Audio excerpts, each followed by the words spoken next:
Yeah, what's good, y'all? We got 1,000 hours of vocal mixing tutorials in 30 minutes by Music by Mattie. Let's see what you're talking about. Make sure to like, comment, share, subscribe, post notifications. Let's get right.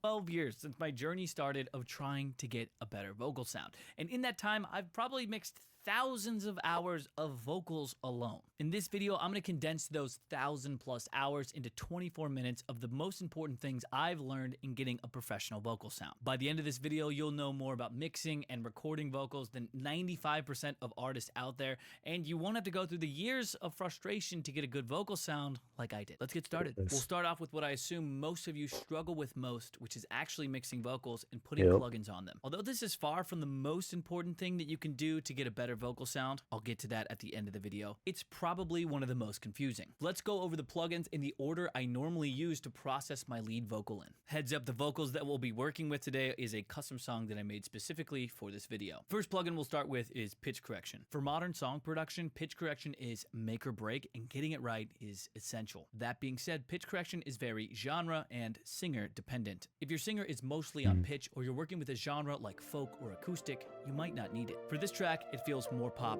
so it makes sense to use it.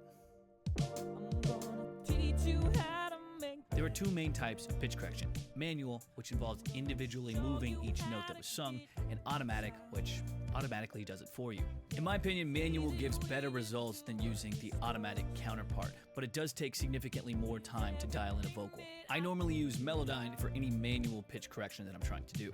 On the other hand, automatic is way faster, but in my opinion, doesn't sound quite as good. For this performance, the vocal was already sounding mostly on pitch, and for the sake of time, I'm going to be using automatic. In my opinion, the best automatic sounding tuner is Auto-Tune Pro. Let's go on to the next plugin in my vocal chain, EQ. EQ, in my opinion, is the most important plugin that you're going to put on your vocal chain today. And most people have no idea what they're doing with it. Out of all the plugins we'll use today, it's one of the hardest to get right. That's probably because every vocal, every microphone, every different recording needs slightly different EQ settings. Even though that's the case, there are some EQ moves I find myself regularly doing regardless of the singer and microphone that's being used.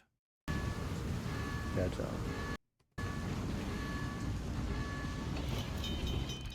Those moves are getting rid of the bass below 100 Hertz, adding a high shelf around 8K and boosting the shine, and then dipping some of the mud around 250 to 750 Hertz. This is a good starting point for most vocals. You can do this same type of EQ move with any type of EQ that you choose. Some of my favorites to use are the Pro Q4, like I'm using here, or Logic's stock EQ. I also want to point out that the majority of these are subtractive EQ, or in other words, taking away the sound, this cut and this dip here. This is the opposite of additive EQ, which would be adding or boosting frequencies. I find that subtractive EQ tends to sound more natural, whereas additive EQ can add some colors to the sound, which can be pleasant. When I want to add those colors to the sound, I often turn to analog emulations of EQ to get the job done. The first plugin that I'll use is a simulation of a Pultec EQ. I often use this to boost the highs of a vocal above 8K. I'll go up to 10K here, turn up the bandwidth, and boost up.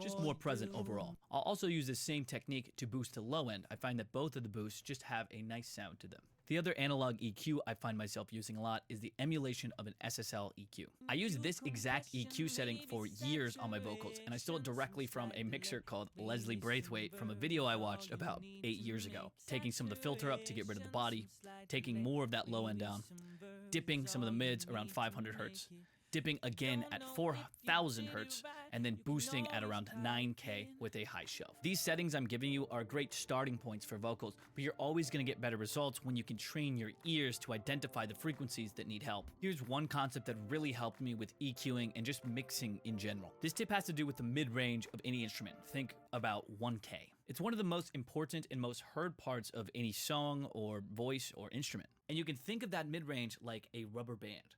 The more mid-range a voice has, the more it's going to band towards you and feel closer to you as a producer. And the better sounds you get, pitch correction, EQ compression, maybe the less mid-range a vocal has, the more it will start to blend in and dip back into the rest of the track. Saturation, some slight delay.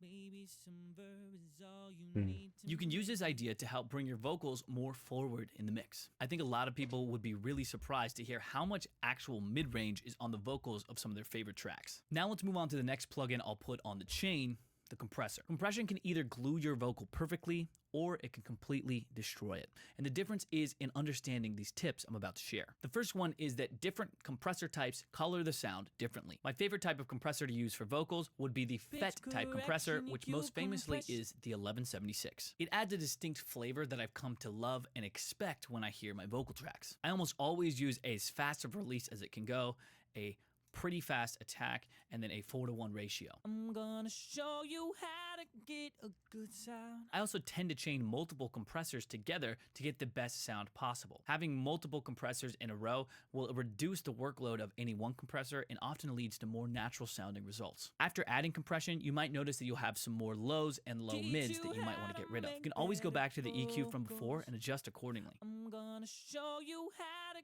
get a In this case, I think it sounds pretty good. The vocal is sounding way better in the mix, but there are still a couple peaks in the vocal that need to be tamed, that are being over-compressed, which brings me into my next point. Let me get out my iPad for this. With more compression, oftentimes the voice will be more upfront and easily able to be heard. But it also comes at a cost of less energy. On the other hand, a vocal that's less compressed will be farther back, and it will have more of that original energy of the recording. This is often an important trade-off to keep in mind. The more you compress something, the less of that original performance energy that it will have. But the less you compress something, the less it will be able to be understood. For most modern mixes, you'll probably want to lean more towards more compression than anything. But there are ways to have the best of both worlds where you can get both energy and compression at the same time, and that has to do with gain staging, which let me show you now. Notice these peaks in my vocal here. These parts are going to get compressed way more than the smaller parts of my vocal. To help fix that, all you have to do is highlight the selected vocal and then take it down in terms of gain. You can either do this in the region editor in Logic like this, or you can automate everything. I personally like to use the first method and create different parts for the regions because I can visually see how loud those vocal waves are getting. But actually automating gain will probably give you more fine-tuned results. Let's move on to another specific type of compression that can really help save a badly recorded vocal. That would be the de-esser. A de-esser is basically a compressor that only targets a narrow range of high frequencies, specifically where S's and sibilants live. Mics tend to exaggerate these sibilant sounds while recording. They can make your vocals sound very sharp or painful. And if you're boosting the top end like I recommended with my EQ, this can become even more of a problem. De-essers are super easy to set up and they're very easy to hear the difference between A and B. Notice when it says show that this de-esser starts working. Let's turn it off. Bro, this is the new era of auto-tune. Shawty want $1 million. Gotcha. So make a Gonna show you how. It's really subtle, but that small taming can actually help a lot. This particular vocal recording doesn't have a lot of sibilant sounds, but others definitely might. Just like with normal compressors, you can chain de-essers for a more natural effect. You can also affect where they are in the vocal chain, which will give you slightly different results. My favorite thing to do for an especially sibilant vocal is to have one go before my EQ, and then one sandwich my EQ and compression. That means before I boost anything, I'm de-essing a little bit, and then I'm also de-essing after my compression to make sure that the S isn't so harsh. Let's go over the next types of plugins I'll put on my voice: reverb and delay. Let's start with reverb. Most people use reverb to add space, but if you want your voice to sound expensive, you'll need to understand its nuances. There are two main ways of putting reverb on a track, either directly on the track or using a bus track. Both have pros and cons. Putting it on the track itself uses more processing power, but it can be faster and it can be easier to dial in and automate. Busing reverb oftentimes requires less processing power. You have more control over the reverb bus itself, but it does take a little bit longer to set up. I tend to use a combination of both techniques on my vocal. If I'm working with a lead vocal or an instrument track, I have no problem just throwing on a reverb track by itself on there. Oftentimes, I'm trying to work as creatively and as fast as possible so that my ideas don't slip down the drain. However, for background vocals or something with 50 plus tracks, I'm absolutely going to use bus reverb so I can save on processing power. Let me add one of my favorite reverbs here directly to the lead vocal, the Valhalla Vintage Verb.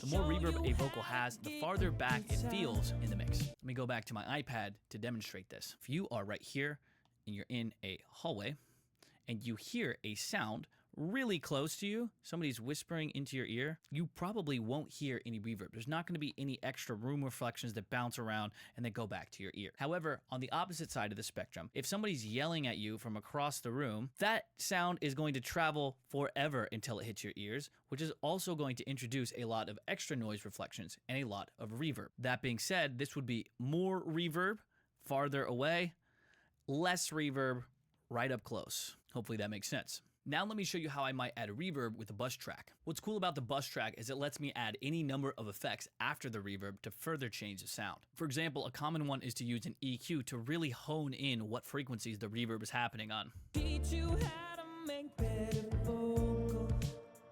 I'm gonna show you how to get But this also works for other effects like distortion, an amp, chorus, flanger. To make a reverb feel more like reverb without muddying up the vocal, I like to automate the parts in between when the vocal isn't singing. You can either do that by automating the amount of send you have on the bus track, like up or down, or you can automate the individual plugin itself, which is why I think the individual plugin shines. You can see I'm just automating it so that every time there is an empty space, the reverb comes in. teach you how to make better vocals. I'm gonna show you how to get a good sound. It's just filling in that space to give it that much more polish. The That's best actually a vocals good in the world idea. are doing this all manually, and manually is the best way, just like with pitch correction. But if you're feeling Okay. lazy, you can do an automatic version of this by adding a sidechain compressor to your reverb bus. Make sure that lead is selected in sidechain on the compressor. Better vocals. This compressor is set up in a way that when the voice stops, that reverb will come in. It's turning it down -10, and then when it stops singing, it won't, and you'll hear it better. In my opinion, it doesn't sound quite as good as the manual way, but it can really save you some time if you just throw this on. Let's move on to the next plugin, delay. Even though delay is a really popular effect, most people don't take advantage of some of the best ways of using it. Delay and reverb are very much cousins. You can do all of the same techniques that I just mentioned with reverb with delay. Anytime I'm using a delay, I almost always like to put it before a reverb so that my delay isn't dry. In this case, if I put delay directly on the track, I'll use H delay, which is one of my favorites. I'll put it before the vintage verb. Make better vocals. On a bus track, oftentimes that means me making a completely new bus specifically for delay, and then adding its own reverb plugin after the fact to make sure that it's not dry. The majority of time I use delays, I bandpass the outcoming signal. It's really easy to do on an H delay like this. You just take the high pass, pull it up, and the low pass, pull it down. This helps gets it out of the way of the main lead vocal so that you can have both living in the same space, but still be able to understand. Teach you how to make better vocals. Just like reverb, probably to get the best results and fill in some of these spaces is to automate the delay to fill them in. And just like reverb, you can use that sidechain compression method to do the same thing. If delay is a big part of the track's sound, I'll often make its own track just for the delay itself. Sometimes what you hear as a delay is actually just multiple tracks stacked on top of each other with each vocal pasted exactly where I want it. This just gives me more control. For example, I might do that with this lead here. Take the last part here and move it over. Teach you how to make better vocals. I'm gonna show And sometimes you I'll record a completely different part with background vocals that I'll sing on over that. I'll get more into background vocals in a little bit, but I thought I'd point that out. And here comes one of my most favorite tips when it comes to using delay. Delays are a fantastic replacement for reverbs when it comes to a busy mix. If you have a lot of elements going on already and your mids and your low mids are already very muddy and convoluted, then it's really a good idea to use delay instead of reverb. It will still push back the sound like you want it, but it won't muddy up the mix nearly as much. You can do that with an H delay right here. Instead of using the host and syncing up with your BPM, go into milliseconds, drop it down a little bit, turn up the feedback, and then use the dry wet knob to taste. I'm gonna show you how to get a good sound.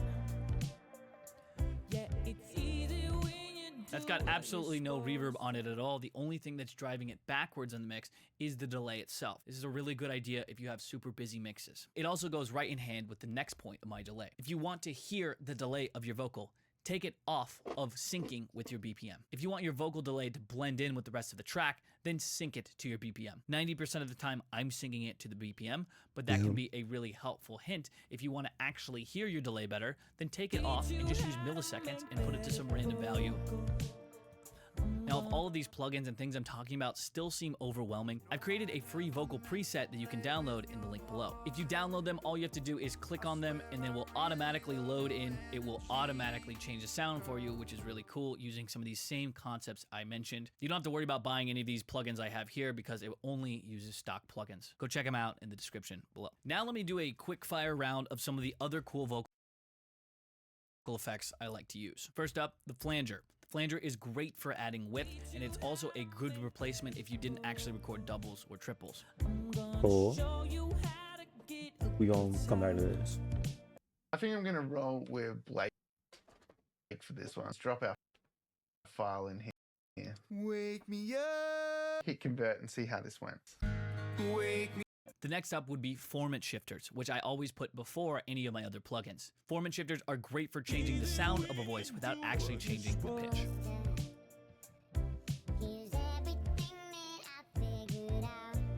Next up would be sampled vocals. Take a portion of your lead vocal and drag it to an empty track and put it into a quick sampler. Turn on slice, take the sensitivity down of the transients, and all of a sudden you can play these chops on the piano. It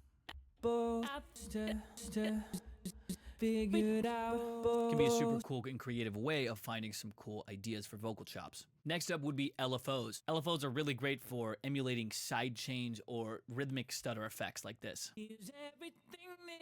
The next plugin I'd talk about is creative bussing. Just like with our bust reverbs, we can add some different effects to them to get some interesting sound. For example, we might be able to add a clip distortion. Or after that, we could even add a guitar amp. Now, any of the reverb that's going through this bus is going to go through Valhalla Room. It's going to be side chained, then it's going to be distorted, and then gone through an amp. This allows for a lot of really creative effects and can give some cool results. Next up would be reversing vocals. Take the first part of your lead vocal, drag it to a new track, turn on reverb, and crank that thing up on the individual track itself. Bounce it in place, extend the tail, double click on it, go to functions, reverse, and now you have a vocal swell that you can put right before your drop that's going to sound cool. And if you put it right before your actual drop, it's going to just hit even harder. This next tip has to do with distortion. Distortion is a heavier version of saturation and can add grittiness and energy to a vocal. Cranking it up is great for genres like rock, punk, or metal. But I do want to point out that it won't emulate the actual distortion that a singer needs to sing to get the best results. This is without Saturn, but me singing with a slightly distorted tone. You can hear that there. But sometimes what I'll do is I'll only distort the high end if I want some extra presence. So I'm just going to distort this part here, take this part, and turn it completely down. Showing me, y'all. It's leaving that it's low 8 and p.m. mid-range I'm tired nice like and that. untouched, but it's really distorting that high end. The lead vocal is maybe the most important thing to worry about when it comes to your vocal tracks, but there are some other things that really make a difference as well. What? Let's move on to the next important topic that can really transform your vocal sound. Doubles. Doubles and triples are when you have the singer record the same part multiple times. You can take these separate recordings and pan them one hard left and one hard right, and they will create a new width to your vocal. It sounds so much better with doubles and triples if you're trying to have more energy. To get started with these doubles, I'll often copy and paste the same exact settings I have from my lead vocal onto my doubles. Then I'll tweak the processing slightly depending on what I want. The two most common things I'll do is tune the doubles and triples to be slightly more tuned than the actual vocal itself, and then to take away some of the high-end information with a high shelf EQ. That just helps the lead vocal shine out even more. I gotta do that more. The high shelves. Sometimes I forget it If and for it gets some reason muddy. that you didn't record those doubles, you can fake them by duplicating the lead vocal track twice, duplicating it again twice, going to the track, going to fine tune, and going up plus 15 on one track and minus 15 on the other track, pinning one right and one left. And this is going to simulate that same effect. Notice it still sounds weird and that the actual double and triple recorded takes are always going to sound better. If you need even more energy, I'd recommend recording other vocal parts either an octave up or an octave down. Check out what this sounds like. If you want a more detailed high end, you can do the same exact technique, but instead of singing normally, you can whisper into the microphone. Check out what this sounds like.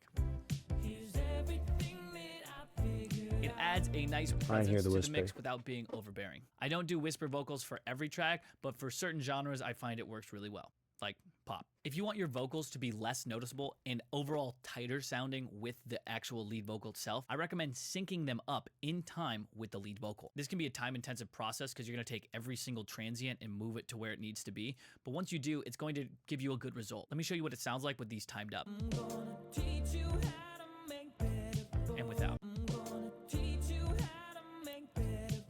Those small differences in timing make the background doubles feel a lot beefier. So if you're going for a tighter, more polished sound, you'll probably want to sync them all up. I also want to point out that I almost never touch my lead vocal in terms of rhythm. I just am looking for a good, solid performance and recording to start. There's a decent chance that I'm not exactly on the grid, but I find that getting too close to the grid just can sound a little bit robotic and unnatural. And it can sound especially unnatural if I have to do that in post-production and move every single transient. Now that we have our lead vocals done and our doubles done, let's go over some background vocals. Background vocals often go unnoticed, but without them, they completely change the feel of a mix. While recording background vocals, I often recommend using a different mic completely. In this case, I used a Shure SM7B. Most of the time when you're recording lead vocals, you'll use a large diaphragm condenser, which has a nice sparkle to it. To make sure your background vocals stay in the background, it's important to use something that is a warmer sounding quality like this dynamic microphone. You have it listen, you type it in, and then you go digging. You literally just drag it in and it'll be an audio clip.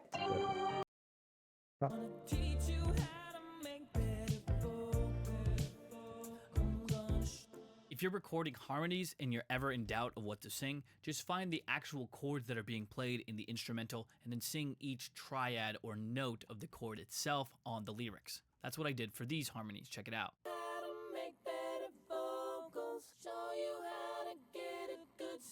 Also keep in mind, the more background vocals that you actually record, the more options you'll have for things like panning, and the beefier your sound will be, for the same exact reasons as I mentioned before when syncing up the vocals to the lead vocal. When dealing with a lot of background voices or harmonies like this, I'll often group them into one group and then process them together. In this case, the only thing that I put on them was an OTT, which stands for over-the-top compressor, which is a great free multi-band compressor, and a channel EQ. Already sounds pretty good, and I didn't have to throw a thing on any of these except auto-tune. My last tip for background vocals is that they can also just be there to help with the instrumental itself. You can use them to sing along with leads or other synths or even guitars to help give them extra texture or flavor, or they can be the actual synth line themselves, just like I did in this song. Check it out. Pitch correction, EQ Blame. maybe some verb is all you need to make it.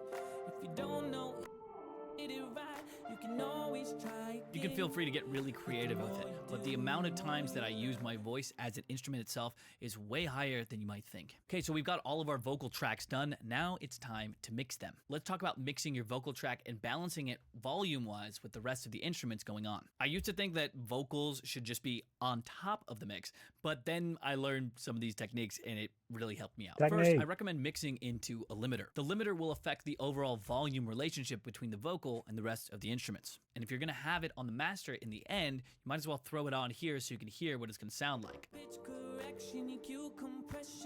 Dial in the right volume for your voice compared to the rest of the instruments you should mix in mono. It really helps you understand how the rest of the track is helping to sit together. If you're mixing on headphones only, you can always add a gain plugin to the end of the stereo output and then turn it on and you'll mix in mono.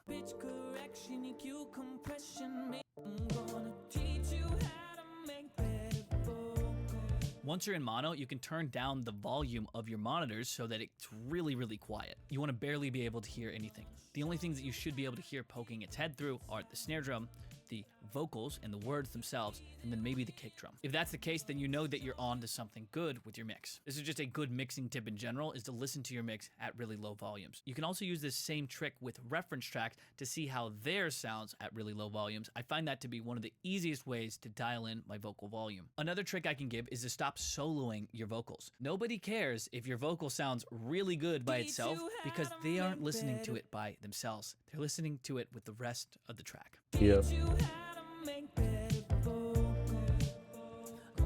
And the last tip that I'll do has to do with creating a submix of your instruments and then side chaining your vocals to that bus.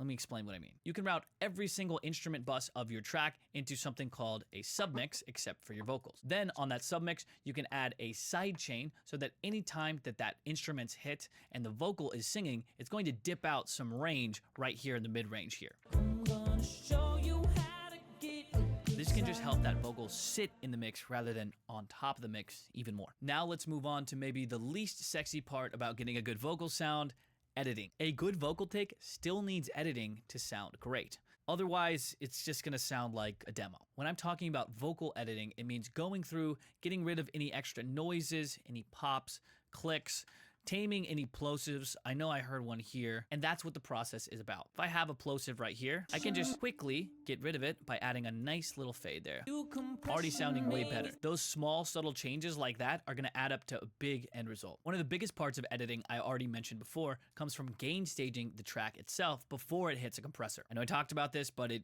really is that important. If you're struggling with some noise in between your vocal takes, you can get rid of it pretty easily with something called a noise gate. But just like most things in production, the best results will come from manually going through and getting rid of any of those parts that might be problems. Another part of the editing process involves comping. Comping is short for compiling, and it means you're going to take your best vocal recorded takes and stitch them together to make one crazy good mega take. You can determine what part sounds best and then select it, and this will give you the best results. You can get really crazy with this, but I recommend trying to keep it simple. Comping, say, 6 different vocal takes is a lot easier than comping, say, 60 vocal takes. And while choosing the best vocal takes, the emotion and the energy of the takes themselves is way more important than the pitch. The pitch is oftentimes one of the easiest things that you can affect later, whereas energy, there's not a plugin for that. And finally, let's go over the most important part about getting a good vocal sound: the recording itself. Now, I know a lot of you out there are expecting to fix your vocals with plugins and tricks and tips, which is why I started this video with them. But honestly, if you don't get the recording part right, none of what I've told you in this video so far is even gonna matter at all. While you're recording, the closer you get to a microphone, the boomier the sound is. The farther you get from the microphone, the thinner the voice becomes. I like to stick somewhere between 4 to 6 inches. To keep artists from actually eating the microphone while they record, you can set that up at 4 to 6 inches away as a shield and as a blocker. This will also have the added benefit of helping with sibilant sounds and plosives. I've already mentioned this, but I'll say it again. My favorite type of mic to record vocals is a large diaphragm condenser mic. It has the most modern high-end sparkle out of any type of microphone, and especially for vocals, that is extremely important. I'd recommend buying the best one you can comfortably afford. This next tip might sound a bit strange, but if you record a lot of vocals and produce a lot of your own music, I highly recommend getting a desk arm like this. When I'm not using it, I can move my mic away, and when I am using it, it's plugged in, it's ready to go, and it's right at my mouth, ready to record. I'd also like to add that this desk arm, or just having a microphone ready to go, allows me to easily record any ideas I have that come out of my head with my voice. If I don't record those ideas, chances are very high that they will just be lost forever in the ether. I'd also recommend that if you're doing a lot of recording, that you get a sit-stand desk like what I'm adjusting with right now. Ideally, all of the vocals that you record will be recorded while standing. Standing opens up your lungs more, your diaphragm more, and gives you a more supported sound. That brings me into my last tip that I'll mention while recording. While recording, I recommend actually singing to a drum track rather than a metronome. A metronome or a click track is okay, but actually recording to a live drum beat gets me way more in the pocket or way more on rhythm. This doesn't have to be a complicated drum pattern either. You can drag in a loop from Splice, or you can just use Logic's Session Drummer to automatically generate you one immediately. Now, I know I've covered a ton of information in this video. If it seems overwhelming, that is completely normal. Don't worry. To make things more manageable, I'm going to hop back into my iPad and draw out a hierarchy of things you should be focusing on as an artist to get a better vocal sound. Because to be honest, most people focus on the wrong things. This is the exact order I think about things to get a good vocal sound in the mix. We're going to start actually first with the master. I think in terms of what affects the sound the least, in terms of vocals, master is probably the least. It does compress things a little bit, it makes things louder, but everything else I'm going to talk about is going to affect things more. Second thing that I would put would be mixing. Yes, changing the volume and the relationship between all of the instruments can definitely help your vocal shine, but if you don't have the next three, then things aren't going to matter. Next one I would put would be plugins and effects. Your plugins are more important than the mix. If you have plugins that make your vocal sound bad or muddy, then mixing isn't going to matter at all, and then your master isn't going to change that either. Next up, I would say your mic. Your microphone does make that big of a difference. You can fix a lot of things that you might otherwise not in EQ with just the microphone and the actual recording of it yourself. So I'll actually put /recording because I think that kind of goes along with it, like the whole recording process. But the most important thing that you need to get right if you want good vocals is the performance itself, the singer. If you don't have a good recording and you don't have a good singer, as much magic as I can pull from my ass, I'm not going to be able to fix it. I really am not. You really need to get this first. I've said this before on the channel, but if Adele were to sing through an iPhone, she would probably still sound great. I can do everything else and it would be fine because she's amazing at singing. And that's really what you need to hear. Sometimes the truth hurts, but yes, if your vocal tracks aren't sounding like you want them to, maybe your rhythmic timing isn't there. Maybe your falsetto sounds bad. Maybe your chest voice sounds weak. Maybe your timbre, your vocal tone isn't there. These are all things that you can learn about and get better at. The more you sing, the more you do, the better you get. Probably talked about plugins and all this jazz and the other for so long, but I'm telling you, if you get the singer right, everything is going to change for you. There it is, everything I've learned about mixing vocals since I've started 12 years ago. Remember, you can grab that free vocal chain I mentioned in the video earlier in the description below. If you liked this comprehensive video on mixing vocals, I think you're really going to like this one I made on music production, which you can find right up here. Enhance your membership with the Shout American out to Express bro. Platinum Card and access over $3,500 in annual. Cancel. All right, bro. That was good. Better subscribe on that one. And with that, we got 1,000 hours of vocal mixing tutorials in 30 minutes. You did the same. Make sure to like, comment, subscribe, share, post notifications. See y'all later.